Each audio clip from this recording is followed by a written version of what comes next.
Hey everybody, today we're going to talk about a common condition that we see in the clinic called plantar fasciitis.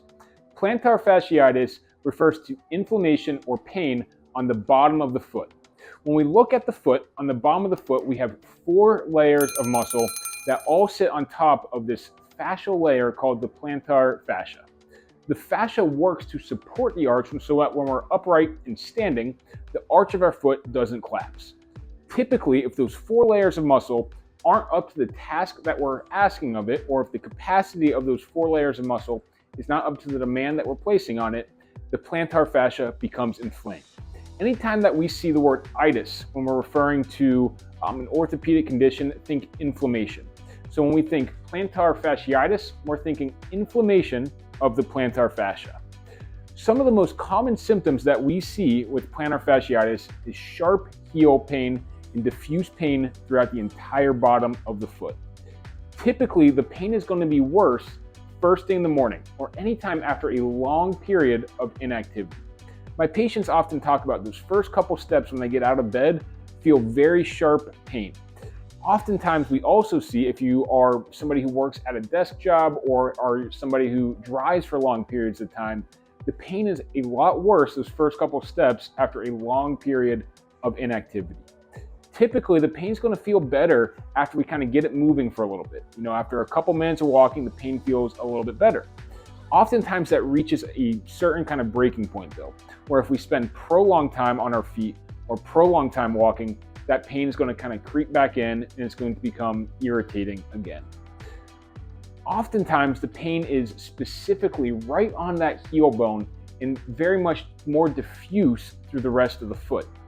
So when we talk about treatment methods for plantar fasciitis, exercise is always going to be our first stop in terms of treating the condition.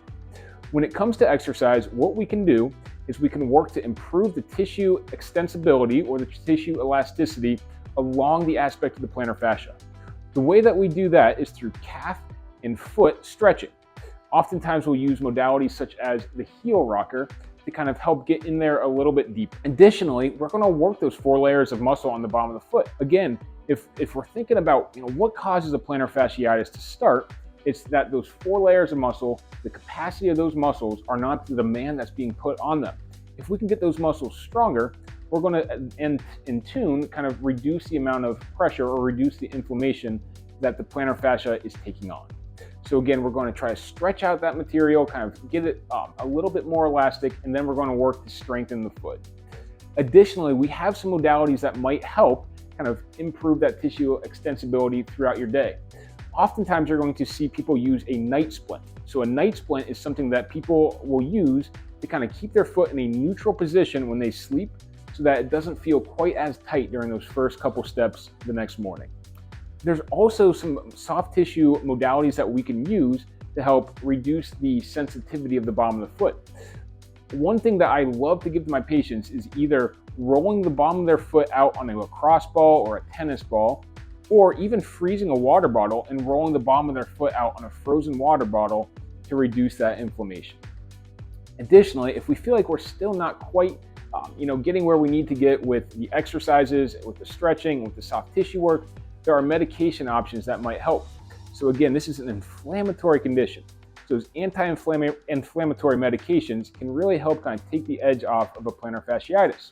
If you go to your podiatrist or go to your orthopedic physician, they might prescribe a non-steroidal anti-inflammatory in those kind of mild to moderate cases, or in a more severe case, they might prescribe a steroidal kind of injection into the plantar fascia to reduce that inflammation. So follow along our regimen, see if the exercises and some of the soft tissue work that we give and the tissue extensibility work that we give can kind of help jumpstart your rehab, and then we'll go from there. The Vive Health Calf Stretcher is the perfect piece of equipment to use if you're dealing with persistent plantar fascia pain or persistent calf tightness. You can either purchase the single or the double calf stretcher depending on if your symptoms are unilateral, affecting one lower extremity, or bilateral, affecting both lower extremities. The way that I like to use these is I'll place it on the floor with something to hold on to next to me. So this could be like a kitchen counter or like a wall, or kind of if you have a shelf like this, something to hold on to make sure that balance is not a limiting factor with this exercise. You're gonna step onto the rocker, and I'll kind of tell you a couple of different biases that I like, whether you're dealing with calf pain or if you're dealing with plantar fascia pain. If you're dealing with calf pain, I like to have you use shoes on for the calf rocker. That shoe is going to give you a little bit more of a firm base with the foot, and it's going to push the bias up into the calf. With shoes off, there will be no support kind of through the foot, and we're going to bias the plantar fascia a little bit more. So with the shoe on here, I'm biasing my calf muscle. What you're going to do is you're going to kind of get in a little bit of a staggered stance where the front leg is going to be the leg that is on the rocker. And then you're going to just slowly sit back, making sure you're keeping your knee mostly straight. You're going to find somewhere between a 4 and a 6 out of 10 intensity stretch, and sustain that hold for a full 30 seconds to make sure that we're getting that prolonged tissue stretch. We're going to sustain that hold for about a 30 count, and then we're going to kind of rock out of it, maybe about 5-10 seconds off, and then back on. I usually recommend somewhere between 2 and 3 rounds of a 30-second hold in that 4 to 6 out of 10 intensity. Again, if we're dealing with more foot pain or more plantar fascia pain, I'd say pop your shoe off. Let's try it without the shoe on. So without the shoe on, it's the same exact thing. So this time I'm making sure my heel is all the way flush against the end, and I'm just kind of sitting back. This is going to bias more in the foot. So if we have our shoe on, it's going to bias more in the calf. Shoe off, it's going to bias a little bit more in that middle of the foot. Both are great stretches for somebody dealing with plantar fascia pain or with calf tightness. So again, 2 to 3 rounds of about 30 seconds. If your symptoms are bilateral, Vive Health makes a great product that lets you stretch both at the same time, or the double calf stretcher. Again, both will be great pieces of equipment to kind of add to your arsenal if you're somebody dealing with consistent plantar fascia pain or calf tightness. Gentle soft tissue work is a really effective way at desensitizing the bottom of the foot if you're somebody who's dealing with plantar fasciitis. With the purchase of the Vive Health calf stretcher, they additionally are going to send a massage ball for the bottom of the foot. In addition to a massage ball, you can also use like a frozen water bottle or a lacrosse ball, but this massage ball is specifically kind of designed to kind of get at some of those pressure points on the bottom of the foot. So what you're going to do is you're going to place your massage ball on the ground.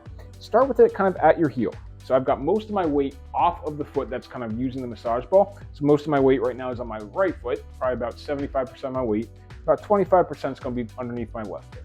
What I'm going to do is I'm going to do small or long, slow strokes along the bottom of my foot, kind of looking for some of those hot spots or looking for some of those pressure points. If I find a spot that's a little bit more achy, I'll kind of stop there and I'll do some shorter, quicker bouts on the bottom of that area. Typically, I'll go for about a minute straight, and I'll kind of pause when I find one of those hot spots. With plantar fasciitis, we're making sure that we're going all the way down to the heel and not just staying on the bottom of the arch, but we're going all the way down until we kind of find that almost like bony aspect of the heel to make sure that we're kind of scouring that whole area that might be a little bit sensitive. Typically, I'm going to go 2 to 3 rounds of about 1 minute. Again, those kind of long, like searching strokes. And then when I find one of those hot spots, I'll stay there for a couple quick, short bouts to try to desensitize that region. This next exercise is called toe splay to squeeze. So oftentimes I'll kind of show with my hand because it's a little bit harder to see like on a video of what the specific movements of this exercise are. But as if you're doing an open hand to a closed hand, we're going to do the same thing with your foot. So we're going to try to spread all the toes out as wide as you can, and then scrunch them up like you're making a fist with your foot. Okay, spreading all the toes out to making a fist with the foot. This is called splay, so we're splaying the toes, to squeeze, or squeezing the toes. A good set and rep scheme here is 2 to 3 rounds, 15 to 20 repetitions to try to work those foot intrinsic muscles. This is the seated plantar fascia stretch. What you're going to do is you're going to take a yoga strap, or you can also use a bed sheet, and you're going to put it around the very top of your foot, so kind of around the forefoot where the toes just kind of end. Then you're going to have your leg out straight, making sure that the leg that you're stretching, the knee is all the way straight. You're going to pull your foot back, so I'm pulling towards me, kind of get a stretch along that whole fascia of the lower extremity. The plantar fascia is one part of the fascia of the lower extremity. If we stretch it in this manner, we can kind of get a nice stretch along our whole fascial system of that lower extremity that is involved here. A typical dose is about 2 to 3 rounds of about 30 seconds. This is a seated plantar fascia stretch. This is the seated towel scrunch. What you're going to do is you're going to set up in your bare foot with your foot on top of the towel. Then you're going to kind of sequentially pull the towel towards you in a scrunching motion as if you're trying to ball that towel up with your foot. You're going to try to just work your way to the end of the towel by kind of squeezing your toes and making a pulling motion with your foot. So squeeze the toes and make a pulling motion with the foot. Depending on the surface that you're on, it might be easier or harder to kind of get the towel going. It might be easier if you kind of give yourself a little bit of like a lip by taking the towel and kind of doing a slight pinch to kind of get yourself started. So if you need to kind of take that help to kind of get yourself started, that's a nice way to kind of get the exercise going. A good dosage for this is kind of 30 to 45 seconds of working time, 2 to 3 rounds through to get a nice burn on the bottom of the foot.